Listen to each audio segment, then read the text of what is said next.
the smartest giant in town.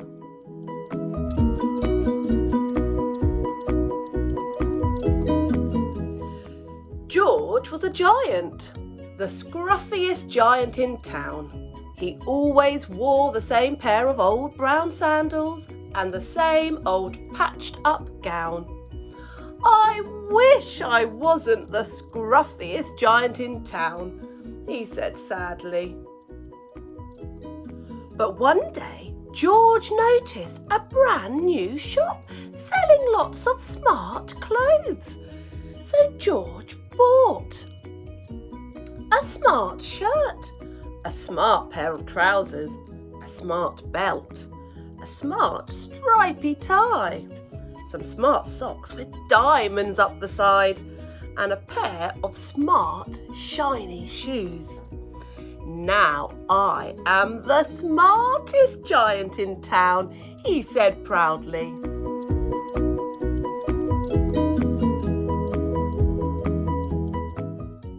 George left his old clothes behind in the shop. He was about to go home when he heard a sound. On the pavement stood a giraffe who was sniffing sadly. "What's the matter?" asked George. "It's my neck," said the giraffe. "It's so very long and so very cold. I wish I had a long, warm scarf."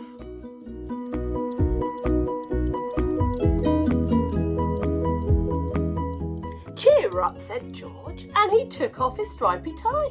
"It didn't match my socks anyway," he said, as he wound it around and around the giraffe's neck. "It made a wonderful scarf." "Thank you," said the giraffe. As George strode towards home, he sang to himself, "My tie is a scarf for a cold giraffe, but look me up and down, I am the smartest giant in town."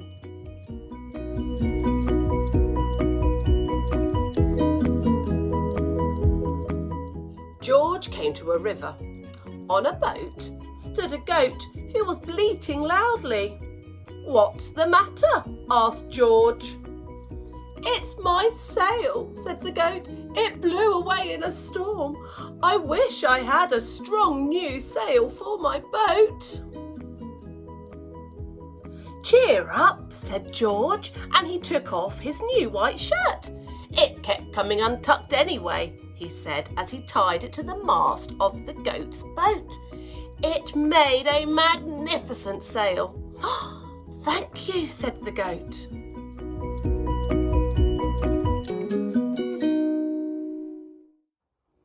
George strode on singing to himself, "My tie is a scarf for a cold giraffe, my shirt's on a boat as a sail for a goat, but look me up and down, I'm the smartest giant in town."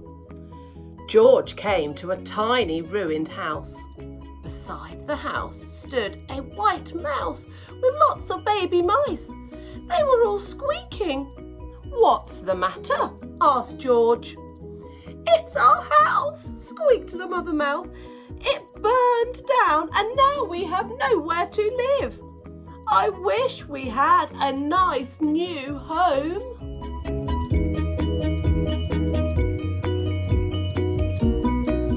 "Cheer up," said George, and he took off one of his shiny shoes.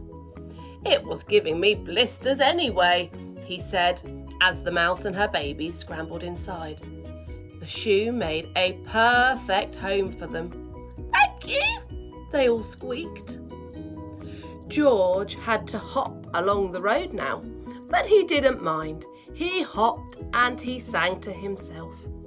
"My tie is a scarf for a cold giraffe, my shirt's on a boat as a sail for a goat, my shoe is a house for a little white mouse, but look me up and down, I'm the smartest giant in town."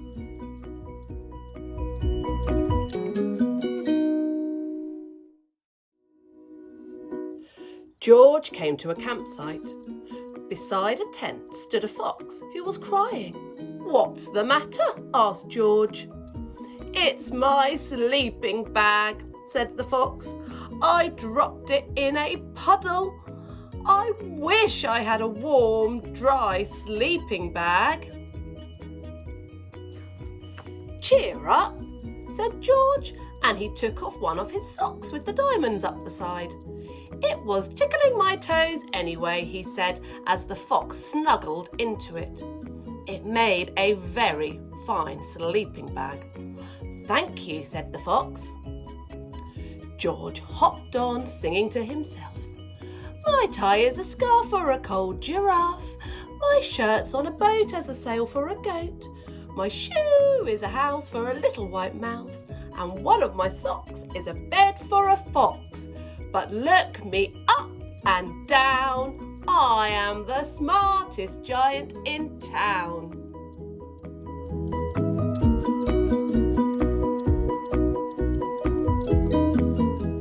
George came to a big squelchy bog. Beside the bog stood a dog who was howling. "What's the matter?" asked George. "It's this bog," said the dog. "I need to get across, but I keep getting stuck in the mud. I wish there was a safe, dry path."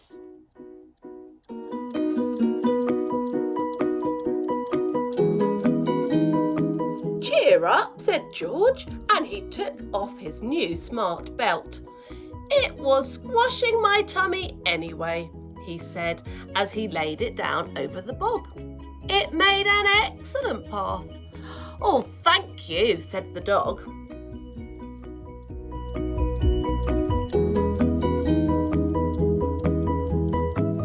The wind started to blow, but George didn't mind. He hopped on, singing to himself. "My tie is a scarf for a cold giraffe. My shirt's on a boat as a sail for a goat. My shoe is a house for a little white mouse, and one of my socks is a bed for a fox. My belt helped a dog who was crossing a bog, but..."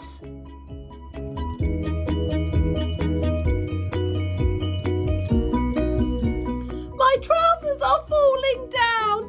I'm the coldest giant in town." Suddenly George felt sad and shivery, and not at all smart.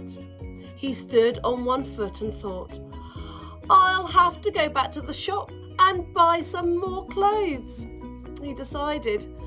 He turned round and hopped all the way back to the shop.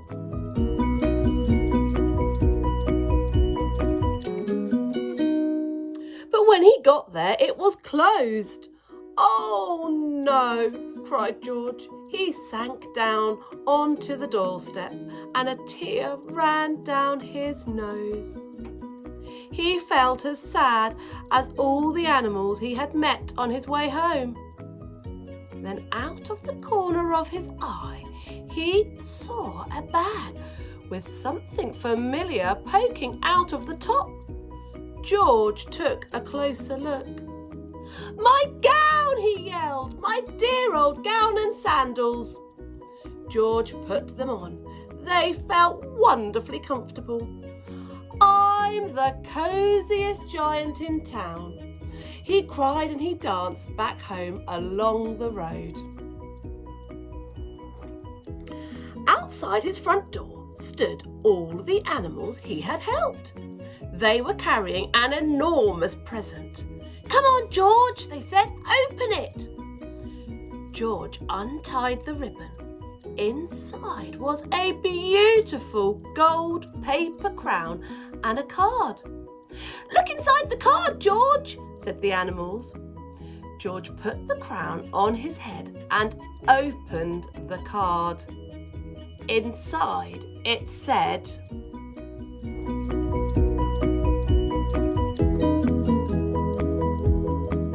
"You gave your scarf to a cold giraffe. Your shirt's on a boat as a sail for a goat. Your shoe is a house for a little white mouse. One of your socks is a bed for a fox. Your belt helped a dog who was crossing a bog. So here is a very fine crown. to go with the sandals and gown of the kindest giant in town.